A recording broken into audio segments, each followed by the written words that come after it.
excellent battles on the same show last week where they both won. And so I do think that come early part of next year, we're going to see that rematch some 8 years in the making. And by the way, Max, what it does in this division, and if you go down, when they met the first time, it was in the junior flyweight division. This will be in the junior bantamweight division. But when you take into account Estrada, Chocolatito Gonzalez, Cuadras, who obviously was the loser in last week's fight, and then you throw in Strisaket Sarungi side, the other top junior bantamweight in the world. Those four guys over the last several years have produced so many outstanding fights between them, and they've all fought each other in a round robin. They've all got wins and losses. In some ways, it's like the modern era flyweight-ish version of the Leonard, Duran, and Hagler and Hearns. If you're hardcore into those small weight classes, they've all produced fantastic fights.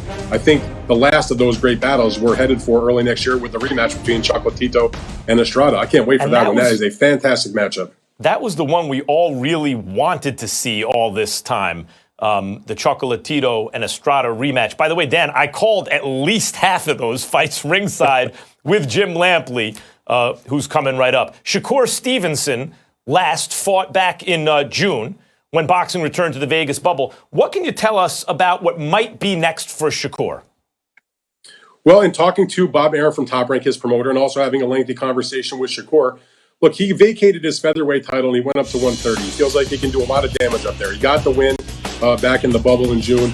He's going to be back in action in January in a non-title type fight. And that is because he is awaiting the winner of the 130-pound title fight between the title holder, Jamel Herring, and Carl Frampton. They're supposed to fight each other before the end of this year, probably in December. And so he is the mandatory for the winner of that fight. And that fight's probably going to be the fight that he'll fight in the spring. So his goal here, and I think this is probably a good bet to happen, he'll fight the winner of that fight. If he wins, he said to me with total certainty that his team and him, and he believes Top Rank are on board with matching him immediately in a unification fight against the winner of one of the other 130-pound belts between Miguel Berchelt.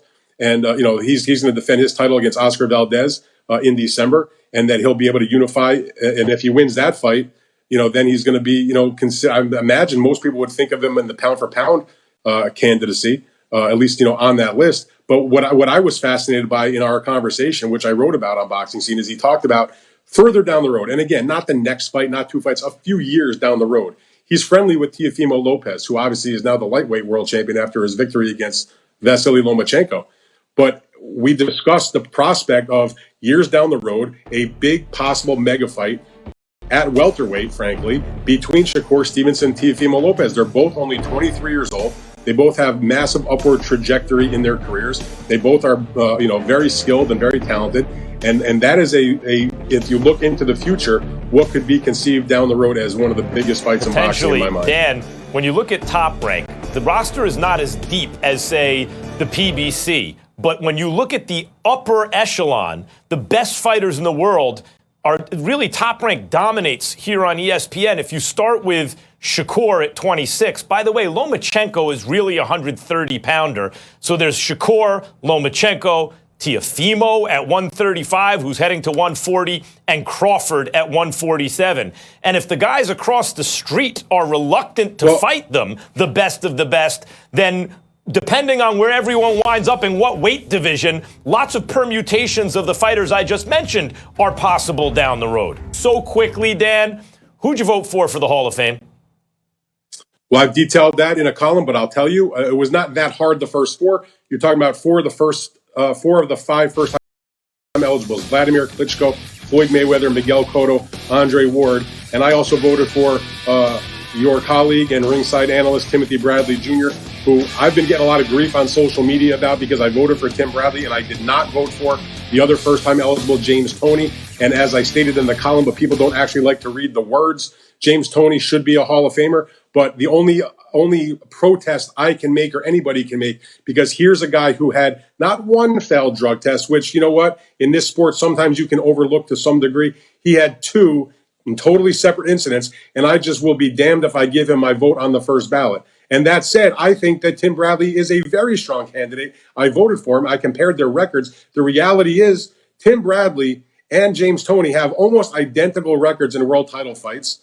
And people say, well, he didn't really deserve the win against Pacquiao the first time. I don't even count that as a win for Tim, and I joke around with Tim about that. So I count that as a loss for him. But even besides that, he's still a Hall of Famer in my book. And Yeah, I agree. the top win is the Juan Manuel Marquez victory. So those Tim are the guys Bradley's I a Hall voted of for. Famer, no doubt. And I understand your protest vote not voting for James Toney, so he's not a first ballot Hall of Famer. And Toney lost to Dave Tiberi at middleweight in a fight that they gave to him. So guys are on the kind of good end of bad decisions at times. I hear your protest against Toney. If you ask me. Well, you have to give tremendous credit for longevity to fighters like Estrada and Carlos Cuadras and Chocolatito Gonzalez, all of whom have, been at or near the top of that division for a decade now, continuing to make weight cycle after cycle after cycle, fighting each other in what has been a series of rough, taxing, physical fights, and all of them still meaningful competitors in the sport. And I think at this moment, Estrada, even though he has been less publicized through his career than Roman Chocolatito Gonzalez, would probably be seen by a small margin as the most meaningful of the three. And he's a pure Mexican fighter. He has all the skills. He has the great left hook. He has enormous will in the late rounds, as he showed again in this fight against Cuadras. Yeah, by the way, we've seen them all, Sorang Visay and Chocolatito and Cuadras and Estrada and others. And for my money, Jim, when Chocolatito was at his best, that's the best we've seen. A couple of weeks ago, Teofimo Lopez beat Vasily Lomachenko in a really tremendous performance. What was your reaction to Teofimo's performance, and of course also the controversy about the scorecards, where Julie Lederman, who's had a lot of great scorecards through the years, had it 119, meaning she gave 11 rounds to Teofimo and only one to Lomachenko?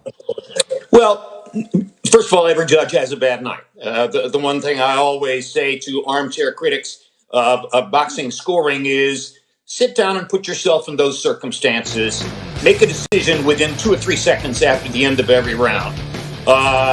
Try to question whether you really have the confidence to judge rounds that are decided by razor-thin margins and think that you are correct all the time. It's not an easy thing to do.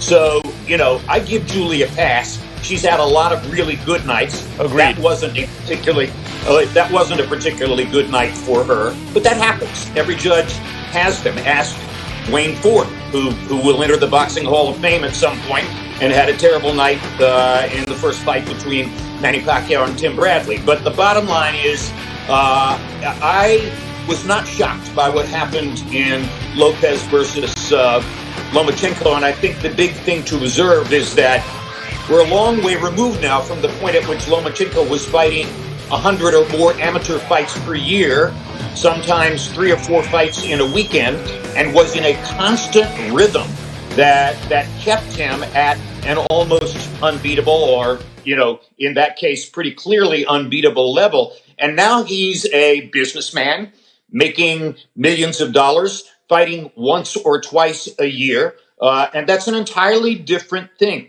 And we've seen it before. I think of Larry Holmes versus Michael Spinks, where the younger, hungrier, more energetic fighter gets it going in the first couple of rounds, and suddenly the older guy who's favored to win the fight can't pull the trigger.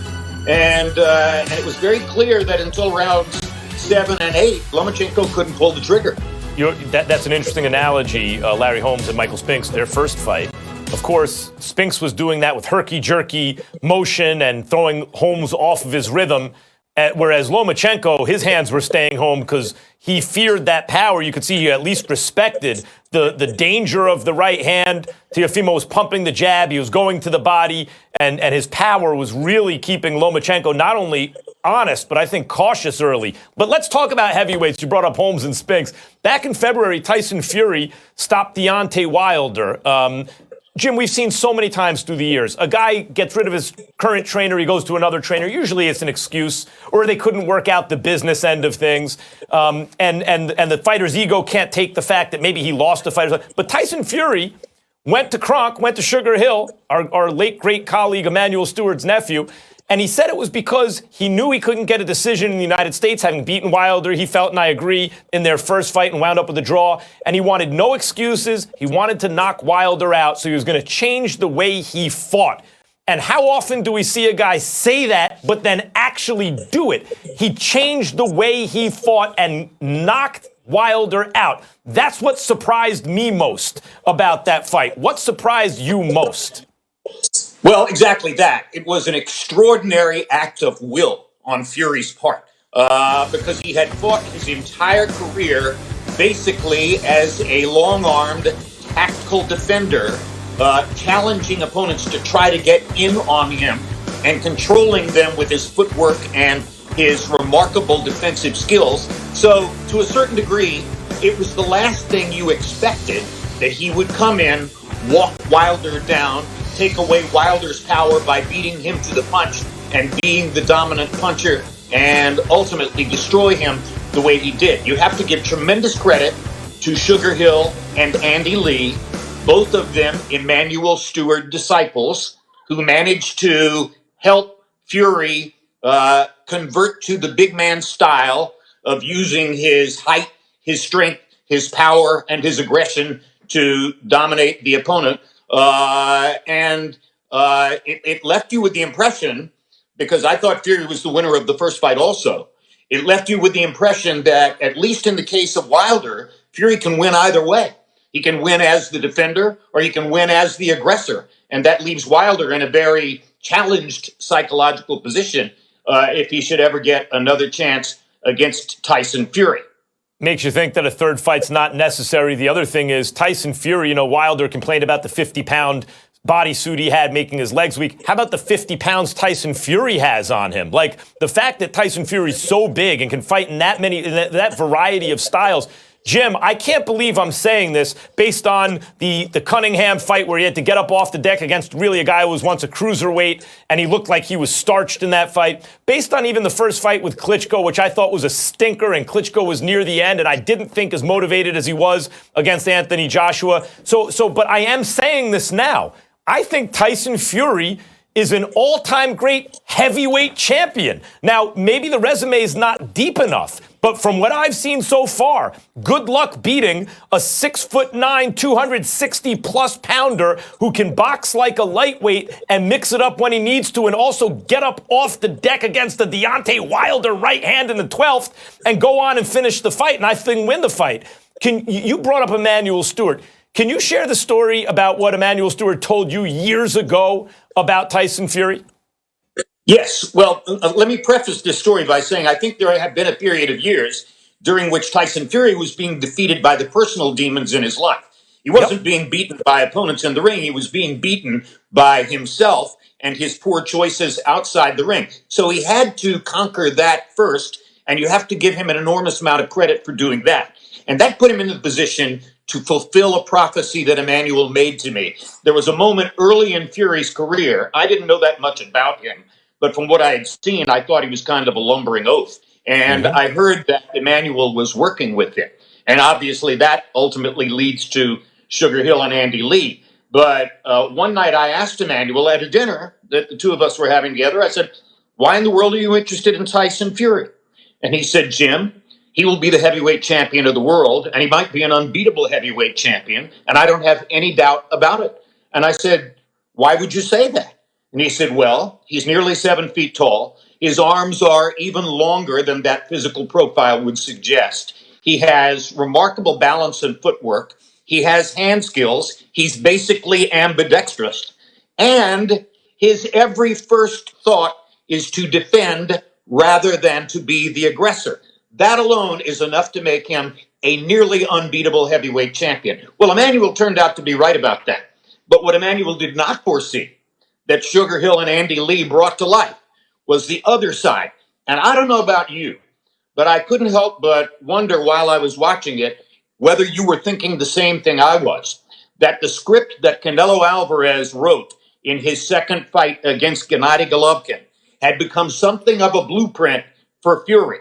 Come out, shock the opponent, walk him down, use your better aggression and your strong punching to knock him back on his heels, both mentally and physically. That's what he did. to a certain degree, that's what Canelo did in the second fight against Golovkin. When, as your former colleague George Foreman used to say, you make a puncher go backwards, it's a problem. And Tyson Fury has been amazing. And there's no way, I don't think for Emmanuel even to know this, watching and sparring and in the gym.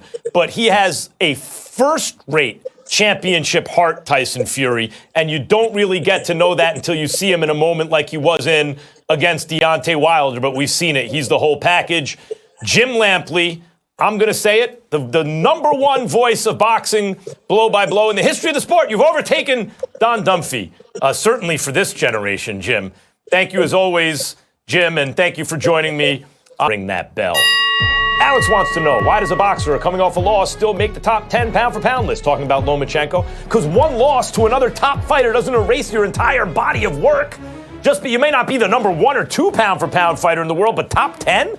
Jordan asks, how do you think Zuffa's interest in getting into boxing affects the current sanctioning organizations? It's an interesting question, because if you look at Zuffa's model, they not only are the promoter, but they control the championship. They award their own title, which is not how boxing promotions are set up, but maybe that will change. Robert wants to know, are hot dog sandwiches? You know, this is the raging debate in the world culturally. I understand. Well, technically, they have to... Oh, shut up, nerds. Of course hot dog's not a sandwich. At Kamikaze, Sean asks, where does Floyd rank all time in his weight class and just as a pure boxer? As a pure boxer, Pernell Whitaker, Willie Pep, and Floyd are in their own category. Those are the top 3 pure boxers. In terms of his weight class, number 1 at junior lightweight, and I'd say top 10 at lightweight, junior welterweight, and welterweight. So 1 in one weight division and top 10 in 3 others, pretty good. This question from Brendan is Tim Bradley a Hall of Famer? Yes, I think he is. I think he's certainly a Hall of Famer. Whether or not he's a first ballot Hall of Famer, that's a separate question. And there's a big logjam, like a lot of great fighters up for the Hall of Fame right now. And Dan Rayfield agrees, had Tim Bradley as a first ballot Hall of Famer. Dave asks, Canelo versus Hagler at middleweight. Who would you take? That is such a great matchup. I know people reflexively, Hagler, because he's the old-timey fighter, right? Hagler came at you, but by nature was a counterpuncher. Look at the Briscoe fight and others. Canelo wants you to come at him. Canelo wants to counterpunch. So even though their temperaments in that respect are similar, they're both also very aggressive. Hagler a little more aggressive. Hagler, the naturally slightly bigger fighter. I like Hagler, but razor thin in a great fight. Time is up. That'll do it for Max Me Anything.